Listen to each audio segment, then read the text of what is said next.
വീടിന് ചുറ്റുമുള്ള ഒരു ചെറിയ സ്ഥലം കൃഷിക്കായി ഉപയോഗപ്പെടുത്തുന്ന ഒരുപാട് ആളുകളെ നമ്മൾ കണ്ടിട്ടുണ്ട്. വീട്ടാവശ്യങ്ങൾക്കുള്ള പച്ചക്കറികളും പൂക്കൃഷിയും ഒക്കെയാണ് അത്തരക്കാരുടെ പതിവ്. എന്നാൽ സ്വന്തം വീടിന് ചുറ്റും അത്യപൂർവമായ ഔഷധ സസ്യങ്ങളുടെ ശേഖരം വളർത്തിയെടുത്ത ഒരാളെ ഞാൻ പരിചയപ്പെടുത്തുന്നു.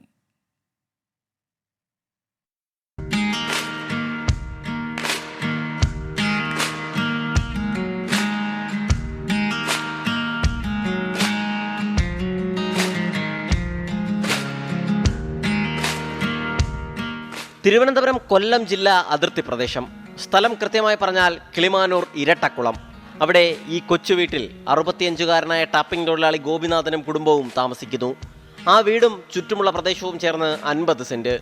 ഒറ്റനോട്ടത്തിൽ വീടിന് ചുറ്റും കാടുപോലെ കുറേ ചെടികളും വൃക്ഷങ്ങളും.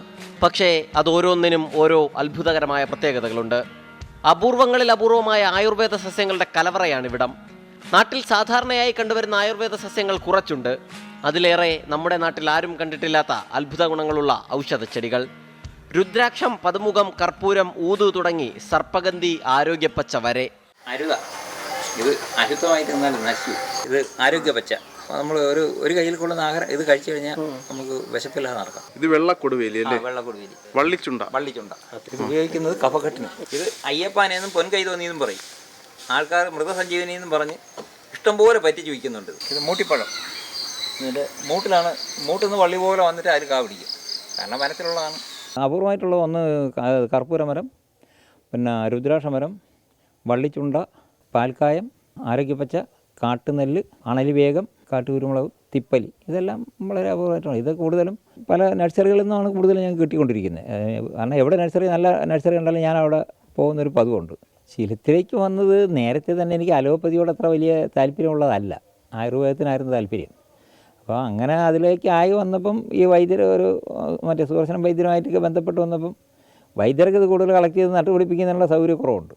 അതുകൊണ്ട് വൈദ്യർ കിട്ടുന്നത് എൻ്റെ കയ്യിൽ തരും, ഞാൻ കിട്ടുന്നത്. അത് കുറച്ചായി കഴിഞ്ഞപ്പോൾ പിന്നെ നമുക്കൊരു പ്രത്യേക ഹരമായിട്ട് മാറുന്നതാണ്. പിന്നെ നമ്മളെവിടെ കണ്ടാലും അപൂർവമായിട്ടുള്ളത് കളക്ട് ചെയ്യാൻ വേണ്ടി പോകും.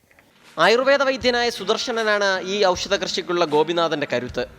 വളരെ അപൂർവമായിട്ടുള്ളതാണ്. കേരളത്തിൽ പലയിടത്തും കിട്ടാത്തതാണ്. ഇവിടെ നിൽപ്പുണ്ട്. അഗസ്ത്യാപുരത്തുനിന്ന് അവിടെ നിന്ന് പോകുമ്പോൾ കിട്ടുന്ന തൈകളും അവിടെ നിന്ന് മേളയ്ക്ക് പോകുമ്പോൾ നഴ്സറിയിൽ നിന്ന് വാങ്ങിക്കൊണ്ട് വരുന്നതും ഒക്കെ കൊണ്ട് കളക്ട് ചെയ്ത് വെച്ചുപിടിപ്പിക്കാനാണ്. അത് പല സസ്യങ്ങളും വളരെ റെയറാണ്, കിട്ടാറില്ല. സംസ്ഥാനത്ത് എവിടെ യാത്ര ചെയ്താലും അവിടെ നിന്നൊക്കെ ഔഷധച്ചെടികൾ ശേഖരിക്കുക പതിവ്. വനം വകുപ്പിൽ നിന്ന് പണം കൊടുത്തും തൈകൾ വാങ്ങും.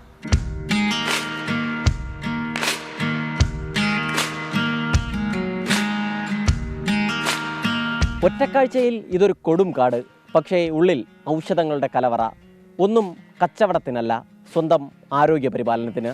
പക്ഷേ പന്നികളുടെ ശല്യം സങ്കടമായുണ്ട് ഗോപിനാഥൻ ചേട്ടന്. ക്യാമറാമാൻ രാജ്കിരണിനൊപ്പം സലിം മാലിക്, 24 തിരുവനന്തപുരം.